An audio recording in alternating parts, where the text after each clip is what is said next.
আপনি ছবি উঠে দিন না আমি ছবি আছে তো আবার জিজ্ঞেস করছেন আমি প্রশ্নটা আমার ওই জায়গাটাতে আপনি যেহেতু অস্ত্রের বিষয়ে কথা বললেন আমার কথা হচ্ছে যে আমাদের মাননীয় উপদেষ্টা দেশের বাইরে যাওয়ার সময় যে কোনো বৈধ অস্ত্র নিকটবর্তী থানায় জমা দেওয়ার বিধান আছে এবং আমার অস্ত্র আপনি বহন করতে পারবেন না, আপনার অস্ত্র আমি বহন করতে পারবো না, এটা হচ্ছে বাধ্যবাধকতা। না না থানায় জমা দেন না, আপনি সিকিউর প্লেসে রেখে দেন। আমি বলি আপনাকে সেই অস্ত্র যে ম্যাগাজিনটা যে এয়ারপোর্টে উদ্ধার হলো মাননীয় উপদেষ্টা, এই উপদেষ্টা যিনি যাকে দিলেন তিনি সিকিউরিটি ব্যবহার করতে পারবেন কিনা বেসিক্যালি বলছে যে এটা তো আমি গতকালকে বলছি এটা একটা ভুল হয়েছে, আপনার সামনেই বলছি এই প্রশ্নটা আবার বারবার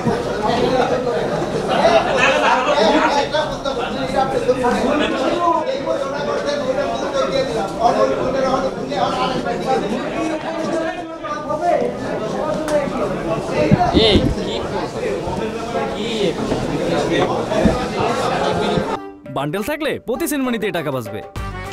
বিকাশ সেনমানি বান্ডেল কিনে জিতুন প্রতি লেনদেনে। শুরু হয়েছে Standard Charter Channel I Agro অ্যাওয়ার্ডের 10ম আয়োজনের মনোনয়ন গ্রহণ। এবার নতুন ক্যাটাগরি বছরের সেরা ছাদ কৃষক সহ মোট 13টি ক্যাটাগরিতে পুরস্কার প্রদান করা হবে। মনোনয়ন গ্রহণ চলবে আগামী 15 জুলাই 2025 তারিখ পর্যন্ত। বিস্তারিত জানতে ভিজিট করুন www.agroaward.com এবং ফোন করুন 018737000556 এই নম্বরে।